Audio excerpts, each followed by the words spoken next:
کردستانی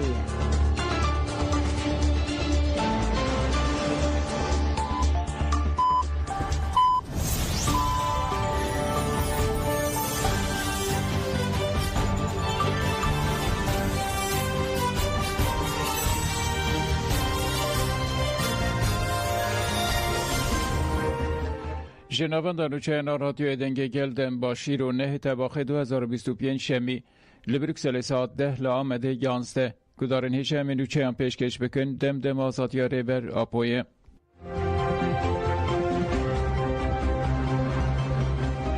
کارا ایلان هم هیوی دیکن که پرسکریکا کرد به نیرینا عقل اولهی گوهریبه یه فرماندارین هپگه مراد کارا ایلان برسف دا پرسن سترک تیوی بشا یکمینا هفیوینه بورنگیه ام ده سالوه گره چلو یکمینا پینگا و 15 تباخه یا دیروکی دنه بریا هر تشتی از سالوه گره چلو یکمینا پینگا و 15 تباخه روژا و جینه لره برا پو پیروز دکم او سلاو و حرمتین خواه پیشکش دکم بریا پینگا و 15 تباخ 1984 روشال کردستان او به تایبتی با کور کردستان گلکی خراب او لواس بو همو کردستان همه بیشه ببو مینا زندانک سروکری مینا کته زانین ده سال 1925 ده لردیجی گله ما سیاست تنکرنه ده چارچوبه پلان شرق اصلاحات ده دهات مشاندن اف سیاست پیشی به کمکوژین فیزیکی و پش رژی به سیاست آسیملاسیون هاتن دوام کرن اف روش هبونا گله کرد خصنا و خطریه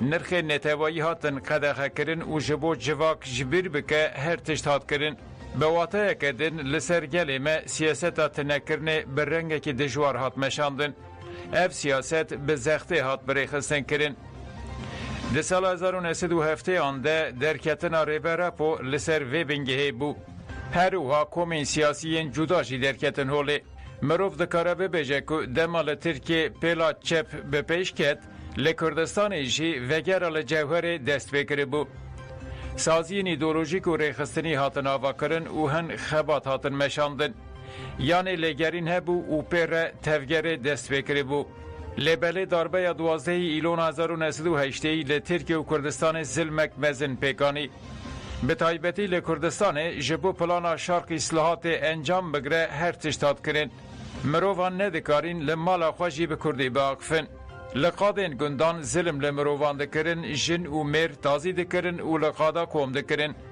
مروفان به تانکان و گریددان و لپی خواه کاشت کرن لزیندان آمده هویدیه که مزن هات پیکانین لدیجی و هویتی به پیشنگی هفره مظلوم دوغان برخودان که دیروکی دست بکر و بر روژیا مرنه یا مزن آچارده تیرمه هره او برخودان مزن بو نه پیکانه کسک که جخواره و بجه از مروفم لپیشبری و بدنگ بمینه جبرویه که ربرا پو دست پیکرنا پینگا و 15 تباخه وکه پینگا و خودی درکتنا لمرووایی پیناسه کر گل کرد بره هر تم شاهیده شکستنان را کریه جبرویه که جی ندکاری به حسانی باوری بده لبله دما گل دیت افتکوشین ماینده یه مزنده به او به نوبونه را خورد به لدوراوی کمبو خودی درکت او به وی رنگی به هیویتی او به باوریا دناوا جواکه ده و گواریا هیوی او باوریه ترس و گواری برکبونه او اف جواکال بربرنه ریا درکتن دیت او رابو سرپیان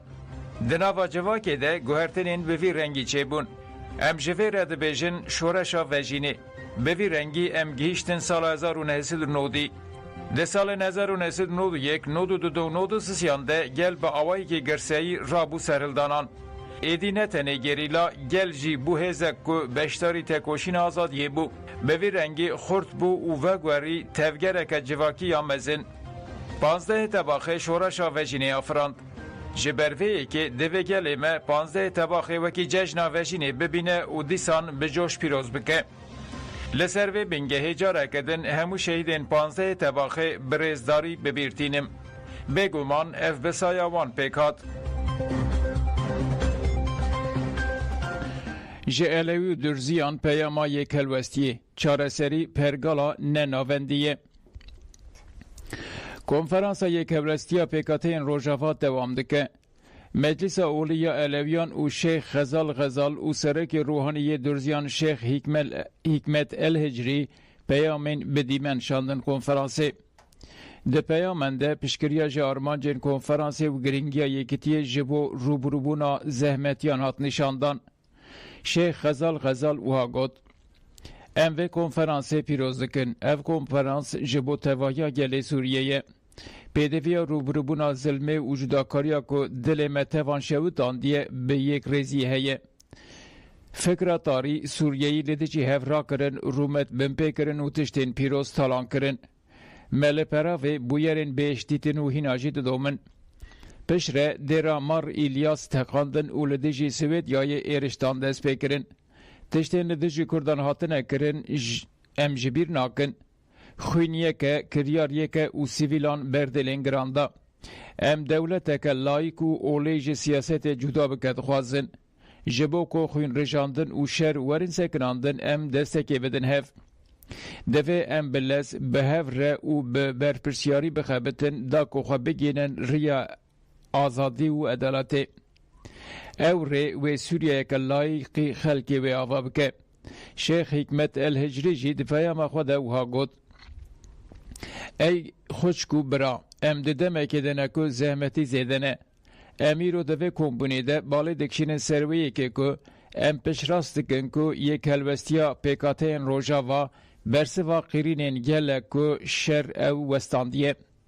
Em li keleka xwişk û birayên xwe yên ji tevahiya pêkateyên Sûriyê disekinin. Em piştrast dikin ku pirrengî negefe lê dewlemendiye. Tiştek ku yekîtiya me xurt dike û hevkariya ku siberoja me ava dike. Bila ev konferans bibe destpêka rêyeke nû ya xurtkirina mirovan di welatekî de ku bi mezheban nayê pîvandin. Konferans baxaftinên nûnerên pêkateyan didome.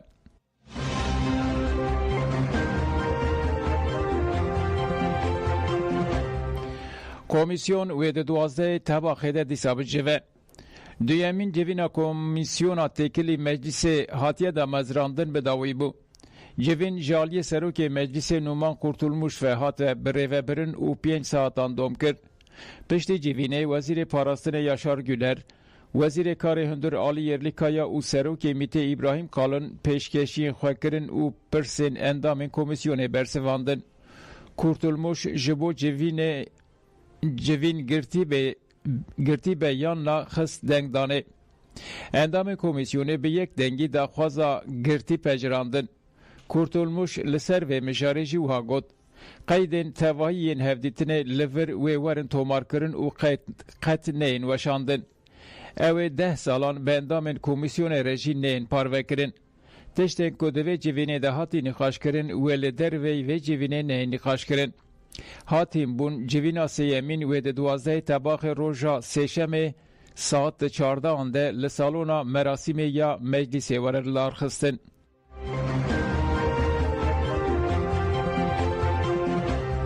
Güler, Yerlikaya û Kalın beriya civîna komisyonê hatin gelhev.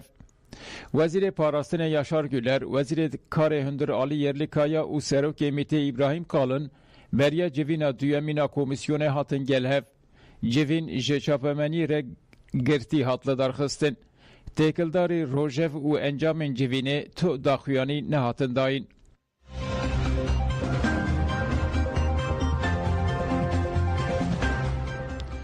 Qesedê êrişa çeteyan a li El Cezaretê têk bir. Navenda ragandin û çapemeniya Hêzên Sûriya Demokratîk Qesedê bi daxuyaniyekê ragand ku li bajarokê El Cezaret çeteyan êrişî mewziyeke wan kirin. Qesedê diyar kir ku komeke çete piştî nîvro çemê Firatê bi rêya botan derbas kiriye û êrişî mewziyeke wan li bajarê El Ceziretê kir.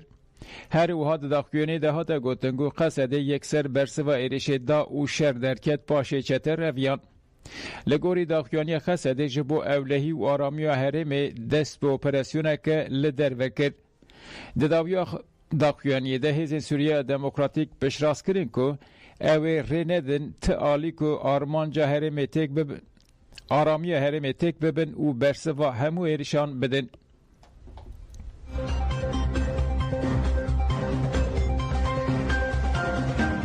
Gudarên hêjan û çeyên me bi dawî bûn dem baş.